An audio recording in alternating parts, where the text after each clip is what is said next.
सो hi everyone, आज है 27 जुलाई। तो बात करते हैं आज के करंट अफेयर्स की। तो जो हमारा पहला क्वेश्चन है वो है the average completion time for houses under restricted PMAYG came down to, यानी कि जो प्रधानमंत्री आवास योजना थी उसके तहत जो घरों के औसत पूरा होने का जो समय है वो कितना हो गया है, मतलब कितना कम हो गया है या उस पर आ गया। तो अब करीब 114 दिन रह गया है। और जो प्रधानमंत्री आवास योजना थी वो पीएम के द्वारा यानी कि श्री नरेंद्र मोदी के द्वारा 2016 में लॉन्च की गई थी। और इसका जो ऑब्जेक्टिव था, जो ये कंप्लीट हो जाएगी, वो 2022 का था। तो बात करते हैं नेक्स्ट क्वेश्चन की।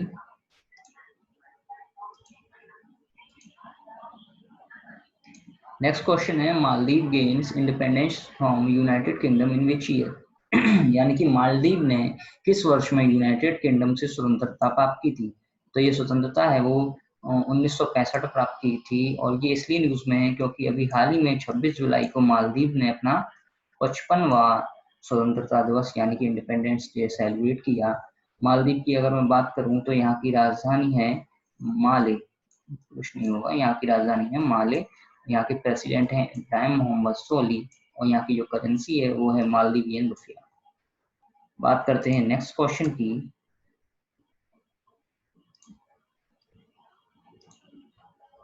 Now which country has recently ACES drone export standards over the missile technology control regime commitments, यानी कि हाल ही में किस देश ने जो मिसाइल यानी कि जो ड्रोन वाले मिसाइल्स होते हैं जो कि मिलिट्री इक्विपमेंट की तरह यूज किए जाते हैं, उनके जो निर्यात है, जो उनके एक्सपोर्ट हैं, तो उनके जो एक्सपोर्ट्स के जो कमिटमेंट्स है उन पर थोड़ा सा उन्होंने उसे इजी किया है, उसे थोड़ा एज बनाया है। तो ये किस कंट्री ने किया है?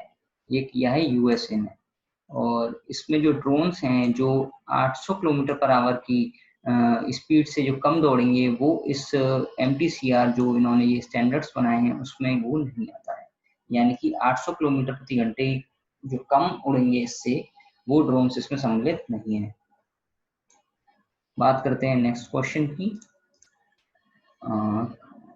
नेक्स्ट क्वेश्चन है कारगिल विजय दिवस is observed every year on which day, यानी कि कारगिल विजय दिवस हर साल किस तारीख को मनाया जाता है।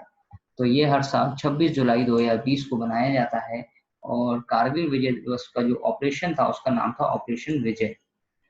नेक्स्ट क्वेश्चन की अगर मैं बात करूं तो my government initiative was launched in which year, यानी कि माई गवर्नमेंट पहल जो है वो किस वर्ष लॉन्च की गई थी। तो वो 2014 को लॉन्च की गई थी। और ये न्यूज में इसलिए है क्योंकि अभी 26 जुलाई को इट कंप्लीटेड इट्स 6 ईयर्स, यानी कि 26 जुलाई को इसने अपने 6 साल पूरे कर लिए हैं। और जो ये मैनेज और होस्ट किया गया था ये माई गवर्नमेंट प्लान, जो किसके द्वारा मतलब कंट्रोल किया जाता है, तो वो है नेशनल इंफॉर्मेटिक्स सेंटर यानी कि NIC।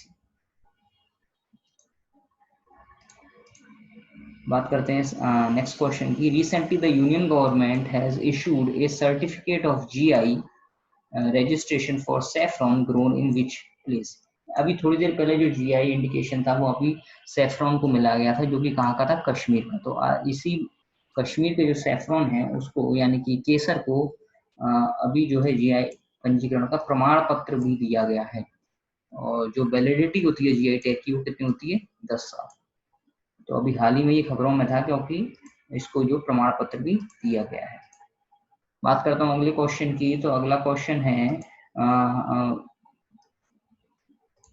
Recently Triber cooperative marketing development federation of India यानी कि TRIFED has partner with which institution for उन्नत भारत अभियान, यानी कि हाल ही में जो ट्राइफेड है जो आदिवासी सहकारी विपणन विकास संघ है, यानी कि जो आदिवासियों के लिए जो काम करता है, उसने किस संस्थान के साथ भागीदारी करी है और किस मतलब उसमें भागीदारी करी है? उन्नत भारत अभियान के तहत। उन्नत भारत अभियान के तहत तो किसने भागीदारी करी है ट्राइफेड के साथ? IIT दिल्ली ने। बात करते हैं नेक्स्ट क्वेश्चन की।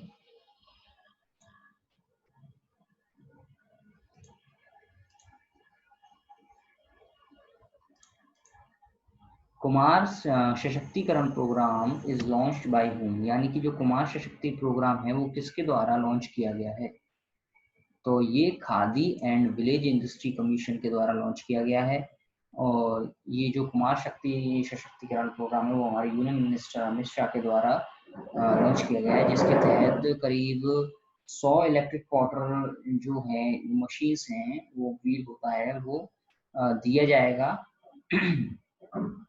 100 इलेक्ट्रिक वाटरों का वो दिया जाएगा। और ये जो लॉन्च किया गया था ये 2018 में लॉन्च किया गया था और जो इसका हेड ऑफिस है वो मुंबई में है।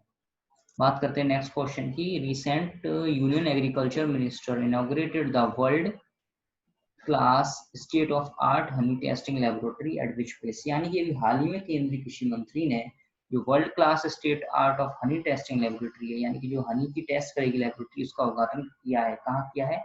आनंद, गुजरात में। ये जो जगह है आनंद नाम की वो गुजरात में है, जहाँ उन्होंने हनी लेबोरेटरी का जो इनॉग्रेशन किया है। The laboratory has been established by National Dairy Development Board, यानी कि जो लेबोरेटरी है वो नेशनल डायरी डेवलपमेंट बोर्ड के द्वारा एस्टेब्लिश की गई है with the support of National Bee Board. इसके सपोर्ट में नेशनल बी बोर्ड की सपोर्ट। बात करते हैं अगले क्वेश्चन की। Operation Legend is recently in news, it is an initiative of which country. अभी हाल ही में जो ऑपरेशन लेजेंड है वो खबरों में है, ये किस देश की एक पहल है? तो ये पहल है यूएसए की। अब ये ऑपरेशन लीजेंड है क्या? ऑपरेशन लीजेंड जो है यूएस प्रेसिडेंट जो अभी हाल में डोनाल्ड ट्रंप है उनके द्वारा अनाउंस किया गया है, जिसमें वो ऐसे इलाके यानी कि शिकागो के सहित ऐसे इलाके जहाँ पे जो कि सिटीज हैं वो रन किसके द्वारा होती हैं? डेमोक्रेटिक्स के द्वारा होती हैं, वहां पे वो संघीय कानून लागू कर रहे हैं, यानी कि फेडरल लॉ वहां के एनफोर्स कर रहे हैं। इस वजह से ये ऑपरेशन लेजेंड खबर में, यानी कि ऑपरेशन लेजेंड जो है वो है डेमोक्रेटिक जो प्लेसेस हैं उनमें फेडरल लॉ को इन्फोर्समेंट करना। तो ये किसके द्वारा किया गया? यूएसए के प्रेसिडेंट डोनाल्ड ट्रंप के द्वारा। तो ऑपरेशन और इस ऑपरेशन का जो नाम था वो लीजेंड टेलीफेरो कालीफेरो के नाम पे रखा गया था, जो कि जिनकी हत्या कर दी गई थी कांस सिटी में इन 2020। According to the Global Forest Resources Assessment (FRA) report, India ranked at which place among top 10 countries where forest cover has increased in last decade? यानी कि ग्लोबल फॉरेस्ट रिसोर्सेज जो असेसमेंट रिपोर्ट है उसके अनुसार भारत जो 10 देशों में किस स्थानों पे है जहां पिछले दशक में वहाँ के जो वन क्षेत्र है यानी कि जो फॉरेस्ट कवर है उसके एरिया में जो है वृद्धि हुई है। तो उस 10 देशों की सूची में इंडिया का जो स्थान है वो तीसरा है, और इस सूची में सबसे पहला जो स्थान है वो चाइना का है। According to the latest report by the Central Water Commission, reservoirs have how much percent more water as compared to that of 2019, यानी कि केंद्रीय जल आयोग के द्वारा जो नवीनतम रिपोर्ट दी गई है उसके अनुसार जो जलाशय हैं जो 2019 के हिसाब से अब उनमें कितना परसेंट पानी अधिक हो गया है? तो करीब 155% पानी उनमें अधिक हो गया है।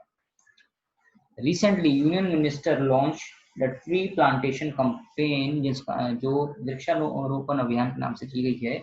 Which ministry is organizing this campaign? यानी कि यूनियन होम मिनिस्टर यानी कि अमित शाह द्वारा जो अभी वृक्षारोपण अभियान शुरू किया गया है, तो उस अभियान का आयोजन कौन सा मंत्रालय कर रहा है? तो आप इन्वायरमेंट मिनिस्ट्री मतलब अभी ना इसका जो आंसर होगा वो है मिनिस्ट्री ऑफ कोल, यानी कि मिनिस्ट्री ऑफ कोल है जो कि जिसका हेडक्वार्टर जो दिल्ली में है, और उसके जो कैबिनेट मिनिस्टर हैं यानी कि हमारे मिनिस्टर ऑफ कोल हैं वो है प्रहलाद जोशी। लेकिन ये इनॉग्रेट किया गया है, जो लागू किया गया है ये हमारे Amit Shah union minister home minister के द्वारा लागू लॉन्च किया गया है। और किस मिनिस्ट्री के द्वारा किया गया है? तो ये मिनिस्ट्री ऑफ कोल के द्वारा किया गया है वृक्षारोपण अभियान, ध्यान रखना। Now 14 क्वेश्चन की अगर मैं बात करूं, India extend medical assistant worth about USD 1 million to which country, यानी कि भारत ने किस देश को लगभग 1 मिलियन अमेरिकी डॉलर की चिकित्सा सहायता दी है या प्रदान की है? तो किसको करी है? अभी नॉर्थ कोरिया को करी है। और ये क्यों की गई है? It was done is response to request receive from WHO। WHO में ये कोई रिक्वेस्ट आई थी, उसके आधार पर ये नॉर्थ कोरिया को इंडिया ने 1 मिलियन डॉलर की मेडिकल असिस्टेंस दी है। और ये किसके द्वारा हैंडल की गई है? तो ये अतुल मल्हारी बॉसर के द्वारा जो है ये असिस्टेंस दी गई है। मतलब इंडिया को रिप्रेजेंट कर रहे हैं अतुल महाली गॉडसर। नेक्स्ट क्वेश्चन की अगर मैं बात करूं तो which league has been inducted into the prestigious world league forum, यानी कि अभी किस लीग को जो है वर्ल्ड लीग फोरम में शामिल किया गया है। तो अभी हाल ही में इंडियन सुपर लीग को शामिल किया गया है और ये क्या है, ये फुटबॉल लीग है और शामिल होने के बाद जो इंडियन सुपर लीग है वो 7th ऐसी लीग हो गई है जो WLF में शामिल की गई। नेक्स्ट क्वेश्चन की बात करूं तो Reliance Industries has overtaking home to became the world second most valuable energy company after its market capitalisation scaled to a record high of over ₹14 lakh crore. यानी कि हाल ही में रिलायंस इंडस्ट्रीज ने अपने बाजार के पूंजीकरण के बाद दुनिया की सबसे मूल्यवान ऊर्जा कंपनी बन गई, जो 14 लाख करोड़ रुपए से अधिक का रिकॉर्ड ऊंचाई पर पहुंच गई है। लेकिन वो किस कंपनी को ओवरटेक करके पहुंची है, तो वो है एक्सॉन मोबिल। एक्सॉन मोबिल को ओवरटेक करके वो दूसरी सबसे मूल्यवान ऊर्जा कंपनी बन गई है, Reliance Industries. Next question, which space tech startup has been selected for the SID यानी कि Society for Innovation and Development incubation program at IISc Bangalore. यानी कि IISc बेंगलोर में SDI इंक्यूबेशन प्रोग्राम के लिए किस स्पेस टेक स्टार्टअप को चुना गया है? किसको चुना गया है? Digiantara research and technology. Digiantara is India first aerospace and surveillance company. तो ये भी ध्यान रखिएगा, डिजी अंतरा है वो भारत की पहली वायु और अंतरिक्ष निगरानी कंपनी है और तो इसको चुना गया है काय के लिए? SID इंक्यूबेशन प्रोग्राम के लिए IISc बेंगलोर में।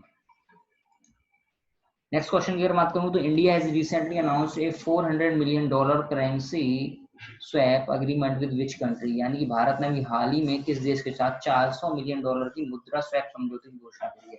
यानी कि अपनी मुद्रा को स्वैप किया जाएगा, आदान प्रदान किया जाएगा। तो किसने की है? श्रीलंका के साथ की है इंडिया ने। नेक्स्ट क्वेश्चन की अगर मैं बात करूं तो 5th phase of Vande Bharat mission to be begin from, यानी कि वंदे भारत मिशन का जो 5वां चरण है वो कब से शुरू होगा? वो 1 अगस्त से शुरू करने की बात कही गई।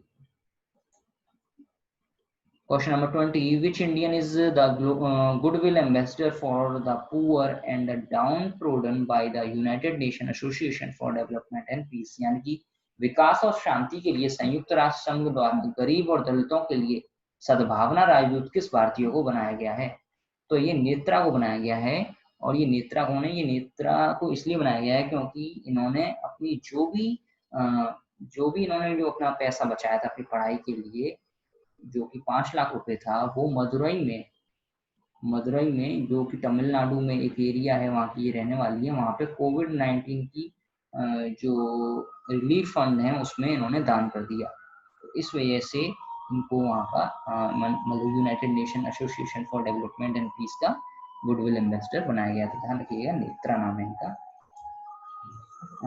और जो हमारा आज का लास्ट क्वेश्चन है तो वो है which state will host the 4th Khelo Indian youth games, यानी कि कौन सा राज्य 4वें खेलो इंडिया यूथ गेम की मेजबानी करेगा? तो कौन सा राज्य कर रहा है? वो हरियाणा कर रहा है। तो ये है आज आपके 27th of July के current affairs. Hope you like it and God bless you all. Thanks for watching.